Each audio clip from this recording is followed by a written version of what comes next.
Alaikum wa rahmatullahi wa barakatuh. My name is Dawood. I've been Muslim for 9 years, and this is my story.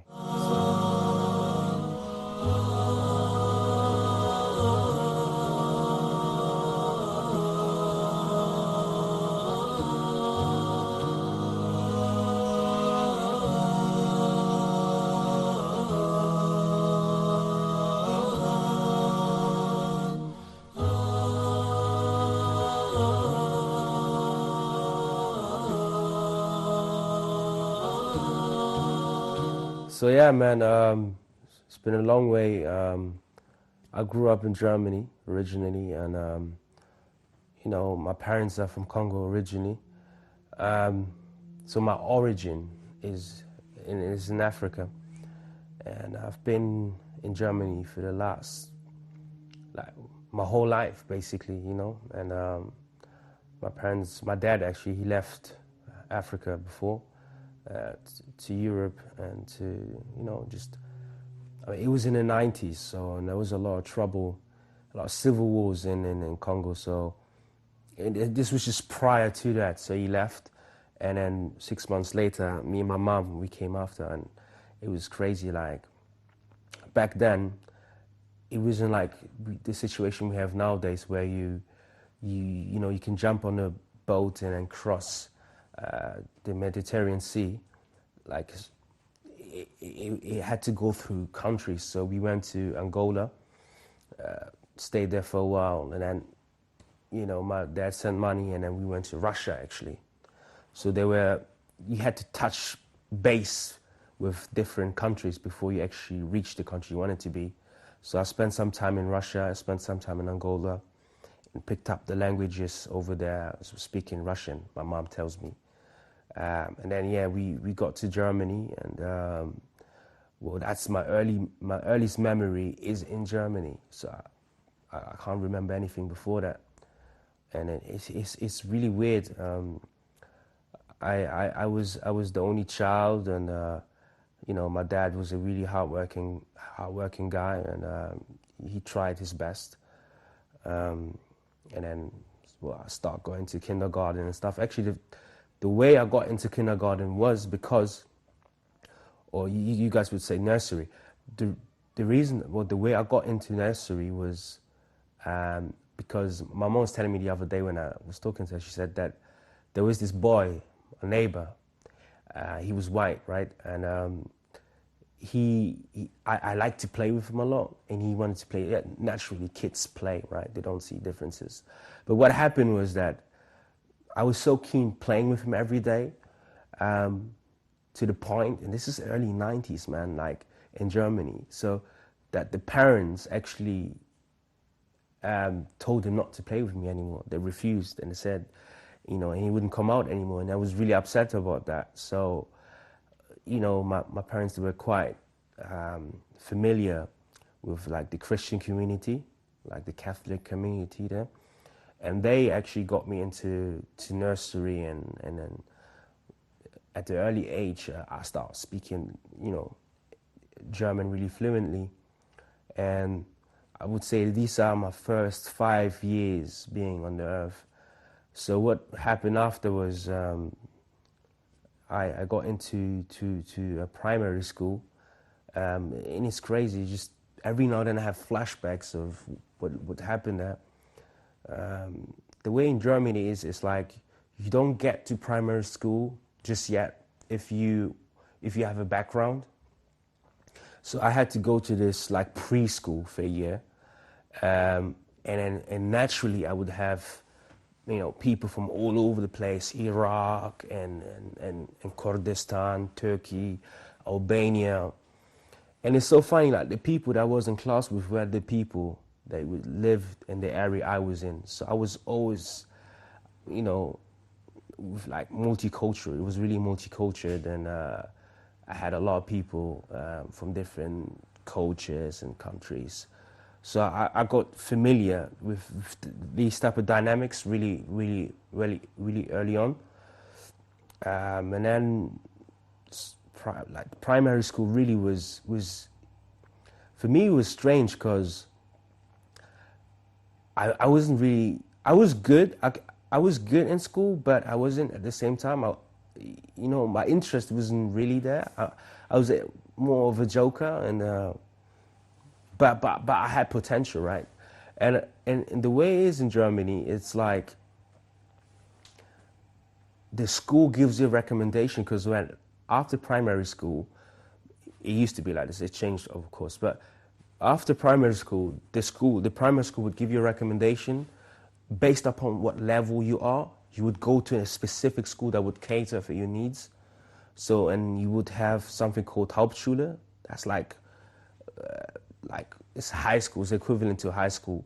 Or you would go to like Realschule or Gymnasium, which is like grammar schools. Both of these schools are like grammar schools. And based upon the recommendation, you would then follow that path. But your parents don't have to send you there. Well, my parents, in my case, unfortunately, they did send me to the like school for less achieving people. I don't know if that's correct, but that's how I would explain it. So yeah, I went to the Hauptschule, and that just really, if I think about it now, it just shows you the mindset that my parents had as well.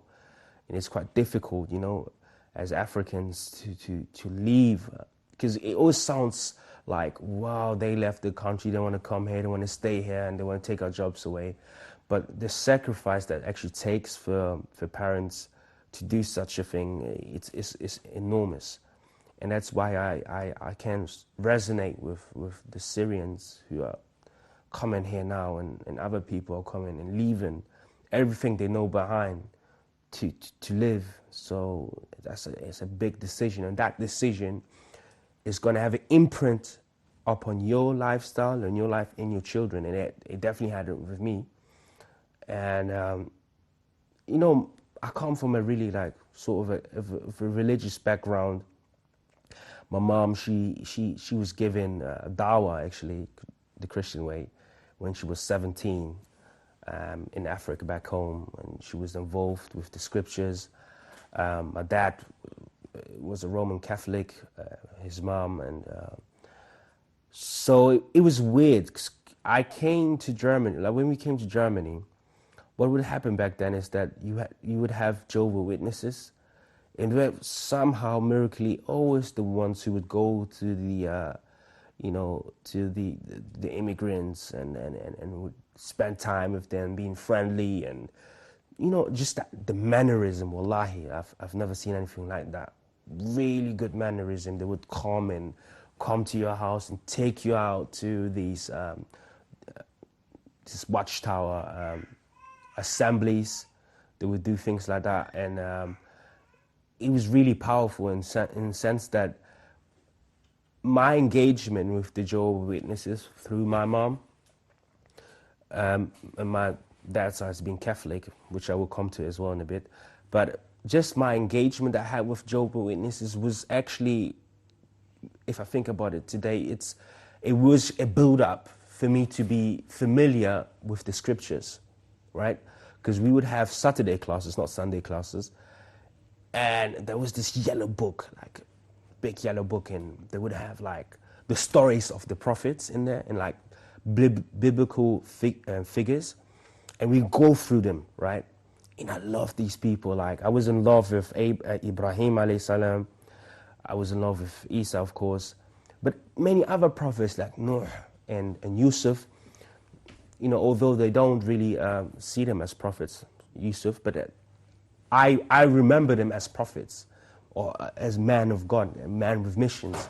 And it's crazy, that book had like illustrations of them, because we know then we shouldn't have any images of any prophet, but back then it really helped me to visualize these individuals. And it was amazing, man, like that I got to know these stories before I went to school. So when I went to school, and they would tell me that that happened later in secondary school. I remember really vividly when my biology teacher was telling me that we stem from apes. I said, and I remember saying this to her. I was like, well, maybe you're ancestors did, but not mine. Especially as a black kid, like you reject that because that's something that people throw at you. They say, "Oh, you look like a monkey," etc. Blah blah blah. But for me, it was like a double statement. Like first of all, from a religious point of view, I don't believe that. I reject that. And then from a racial point of view, never. My ancestors were apes. So, but that was built within me. That belief was built within me from when I was young, and it was logical. It was totally logical to me to believe that there were men who believed in God that came. So I got familiarized with that through Jehovah's Witnesses. I got baptized as well, the Catholic way. I don't know if it's called baptism, but yeah, Holy Communion, that's the one. So at the same time, it was more of a traditional thing for my dad to do that because it happened to him. And if you know the story of the Democratic Republic of Congo and how Christianity came there, it's more of a tradition. So yeah, that was the build up that I had, like my background and the tradition I was raised in. But again, I'm really fortunate that I had this exposure to this rich culture of different different ideas and concepts. Another thing that really played a huge role besides my background was me being involved in when I was young. I mean, I have a cousin. He introduced me to hip hop. Like I always, every now and then I would hear my dad and my uncle listen to it. But I think that had such a big influence on me as well. Hip hop, just the music, the culture, and everything that it encompasses. Like the way, I think I was 11 or 10 when I really, I listened to Dr. Dre, Chronix. I listened to Snoop Dogg, Outkast. I don't know if you guys still remember these artists, but I was introduced to that and I fell in love with it. And that had, it influenced me for another, next 10 years. That was my part of my identity, being a black boy in Germany, we a minority there, really. And that was, I took that identity. So, I got into like how it goes with hip hop, the 4 fundamentals. I started listening to hip hop, then I got into breakdance. I was breakdancing a lot. I was involved in graffiti for a short period. And it was incredible at that time. That was what, gave me, it was filling the void that I had as a human, the music. And that's why I understand why people struggle with it. I used to dance to music, I used to enjoy it. And what naturally happens is that you follow that path and want to do music yourself. So secondary school was really all about that. It was about, making a name for myself. I would, be known. But for example, I remember, this is crazy, man. I was about 13 or 14, man. And that's the first time I actually entered clubs, like grown-up clubs, not like kiddie clubs. I would go to these clubs, 14-year-old, and literally, I would be on the dance floor and do what I do best. Like people knew me for that. So my oldest, when I would go there, the oldest would be literally oh, go do this step. We're gonna pay you this. We're gonna give you a drink in it. So I was known for it. So besides this whole music and dancing and b-boy culture, it's incredible. It merged because also at the same time, my dad, when I was young, he would put us into karate and stuff like that. So I actually started playing football when I was 12, and I was playing it religiously as well at the same time. Besides doing all that stuff, I was playing football a lot, man. Every day, people would again. Actually, this whole dancing and music thing came a bit later, but before that, I was playing a lot of football, and people would see me with boots, and that's it. And I was obsessed, man. I would sit on the toilet and then just read the names of every football player that plays in the European League.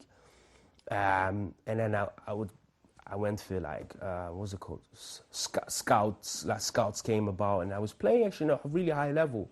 And yes, my inspiration was to be a football player, like every other child wanted to be a football player. But I took it a bit serious. I was playing, but it didn't work out for me. It didn't work out for me. And that's when the other side, became strong again. Like me and music and and rapping, and then at that time as well, what was happening with like hip hop in Germany was getting its own face. So we would have rappers from our country. We would have like gangster rappers. So it became a thing, because you knew people who were doing things, so you would like to take that identity. But because I was funky, at the same time, we would be doing this whole street thing, but in our version of it. So at this point now, I'm only 16 years old. Okay, so I've seen all that. I've been to parties, culture, all these streams at me, like had these streams of inspiration at me, and in Germany, like there's a big like Turkish community, and then a lot of Muslims as well. And from the beginning of me being there, I was always in touch with that. I would see people. I remember when I was 14, there was this guy, his name was Fatih. He was Algerian. And I remember clearly, man, I was talking to him, and it was Ramadan. And we were 14, like, we're young in it, like. And he says to me, "Oh, I'm fasting today, I can't eat." And I was like, I looked at him, I was with admiration, and I was like, "Rah, are you fasting? Like, how do you do that?" I wasn't really interested in it, but I admired it. It was major for me, a 14-year-old who refuses to, drink in summer, and it was hot back then as well. So it was incredible. So that was not the first time, but these were the first things that I conceptualized. And I remember when I had a conversation with another guy, his name was Cengiz. I was 12. We were talking about like prophets, and he was talking from a Muslim perspective, and I was talking from a like Christian perspective. And then at the end, I remember saying this to him. I was like, "Bro, our prophets are the same, man." Like that was the first time I ever realized that, wow, this religion is the same. There is much difference. So fast forward when I was 16, so I've already told you, got into stuff, drug. Actually, what we used to do was really popular as well at that time was you go to like metal, like scrap quartz, and you like steal metal. That's what people do. They used to do a lot. It was quite dangerous because, they would have like these electric fences and dogs and stuff like that. And we would do this stuff, man, just for the money, And I just got to a point where one of my friends, this is another Fatih, a Turkish guy I was with, and we used to play football and dance and all that stuff. And I remember every single time I would go to his house, his mom would be so nice, man. She would like offer food and like be really kind to me, and she was wearing hijab. So that had an impact on me, definitely. Because I knew this from back home. My mom is quite sweet. All my friends know her as well. But that I was getting it from her, and she was really sweet. And I remember that when they were fasting, she would invite me to eat as well, And I liked this whole thing, this like, you fasted, I got into it. I was like, yeah. And one day, and this was the day when I really took my shot, it was crazy, bro. So what happened that day was that I was 16, and it was I think 2007, right? And every year in the town that I was in Germany, in summer, you would have this like, the whole city, that would be like a festival, like in a city center. And obviously all young people would be there, and it was really a place of madness. People would drink, fights left, right, center, drugs, and all sorts of things. So me and Fatih walking around that day, we went to a kebab shop, right? And I had this, the beads, the praying beads, I had that with me, the tasbih, around my neck. Not a Muslim, I just liked the way he looked. So, me walking to the kebab shop, with that thing. And then the guy, I knew the guy obviously, and then he looks at me and goes like, really surprised, but I saw like that love in his eyes. He looks at me, he looks at, you Muslim? And wallahi, to this very day, I don't know why I said I am. I wasn't a Muslim at that time. I said, yes, I am. And he was like, oh, mashallah, and blah, blah, blah, making dua for me. And, it really touched me. And I was like, rah, this is warm, innit? I've never had that feeling before, ever. So we walked away from the kebab shop. We walk into the park. Fatih looks at me and says like, so why don't you become a Muslim then? And I look at me and I'm like, what do I have to do to become a Muslim? He says, just say the Shahada. And then I did say the Shahada. That feeling after, it was just too powerful, man. Like, I remember that I was with another brother of mine, who's from Congo as well. And he looked at me like crazy. What is he doing? Like, but at that moment, I forgot everything that was around me. And wallahi, it's like almost I was pushed into it. Like, the fact that I lied before and said that I was Muslim when I was a Muslim when I wasn't, I still don't understand why would someone do that, So, I mean, it was really weird, for an individual like me just to accept Islam like that, without knowing anything. I didn't know the basics of Islam, the principles and, of the Shahada or anything besides the translation that he gave me. And then obviously when I took my Shahada, a few days later, it spread it spread in the city.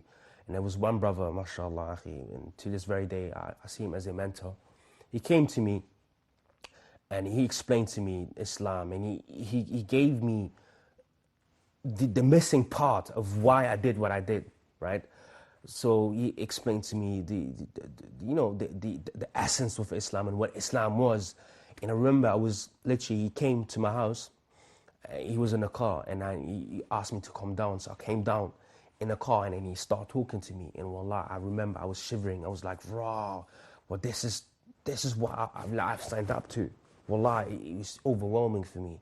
So then it really, and that's like me in Islam from the very beginning, like that quest for knowledge, like knowing things and understanding things, why and how. He was the person, because he was somebody who would read a lot, so he would tell me stuff. And it was overwhelming, man. To this very day, wallah, I that was the one decision I've made in my life that was random, but wallah, it has benefited me so much to this very day. That's why I'm talking to you guys right now.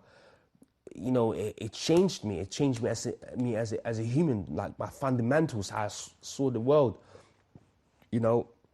Now everything I would do, I would always want to know what does Islam say about this, right? So it would encourage me to pray, to have like routines like praying and fasting 5 times a day, praying 5 times a day, waking up in the morning, going to Fajr. I remember my first Ramadan, we spent the whole night in the masjid. Then at 5 o'clock, he dropped me at home. I went to sleep, and I went to sleep with peace, right? My evaluation, the relationship that I have with my mother, it made it much stronger, right? Because I understood now, that's my mother, and that's what Islam says about your mother, right? My relationship around people around me, okay? Wallah, I'm telling you, like, what Islam has done for me, and if I've reminisces about this, when I think about this, what has happened since then, it's incredible. I remember last year my dad came to come and see me and my family, and that's what he said to me. That's the only thing I will always remember. This, he says, you know what, Islam has changed you. That's what he said to me, and he's not a Muslim. He said Islam has changed you, and that's what it is. That's what this religion is. When you embrace it, when you take it, it changes what is within your heart. And what is within your heart is going to be manifested in your actions. And that's exactly what happened with me. My advice really for people who are looking into Islam, or for people who are Muslims, or anyone who's interested, in searching for something that will fulfill you, I would say, man, if you really want to be human again, understanding the purpose of your being, understanding yourself, be open-hearted and be sincere with it. You like when I took the Shahada, when I accepted Islam, that feeling that I had in myself was the feeling of, it was the feeling that was, how can I say this? It was, at that moment, it was just for the moment, right? It's how I felt, right? And that's what it is with us humans. Like, we know that there is something there and it is missing. We're trying to fill it with stuff, but it's not being, that hole is not being filled. And that's exactly what Islam will do for you, but only if you're sincere about it and if you really are looking for the truth. So my advice, again, to stress it, is to be open-minded, especially in the times that we live in, right? Because I don't want to get into the politics of what is happening and how Muslims are being portrayed. That could be another video. But what I want to say is that don't look for mistakes. Don't look for the devil. It's a saying to say. When you're in a situation where it's been presented to you, don't look for mistakes in it, right? Don't look for mistakes in it. Be true to yourself and listen to the message, and listen to what has been said to you, or listen to what you see with your own eyes. And forget the surroundings for a second, forget the context for a second, and just listen to the message.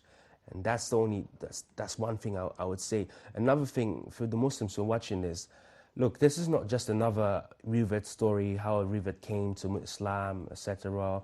Oh, mashallah, may Allah give you Jannah. Of course, I would love to see this in the comment section, or people making dua for me. But this is really for us to understand that we should take anything for granted, okay? I was the person who was about to fall in hellfire. If that day I never, accepted Islam and had, that conversation after with that brother, if Allah had never facilitated that moment, it was a second. If Allah had never facilitated that moment to be, I would be among those who would fall into hellfire. Okay, so we shouldn't take this for granted. If it takes a second for a person to take a Shahada, become a Muslim, it could also take a second for you to switch sides. So for the Muslims who are watching this, take heed of that. There are plenty of people who experience worse, experience more extreme things than me, and are still on that side, right? And we should be really grateful for what we have, because Islam is a thing that changes people for the good. And I've seen it with my own life. I've seen it with my surroundings, man. And yeah, man, thank you very much. Barakallahu feekum for Roadside to Salam, for having me and to sharing this story. If I said anything bad, it's for me and from Shaitan. Everything, any khair is from Allah subhanahu wa ta'ala. Barakallahu feekum. Assalamu alaikum wa rahmatullahi wa barakatuh.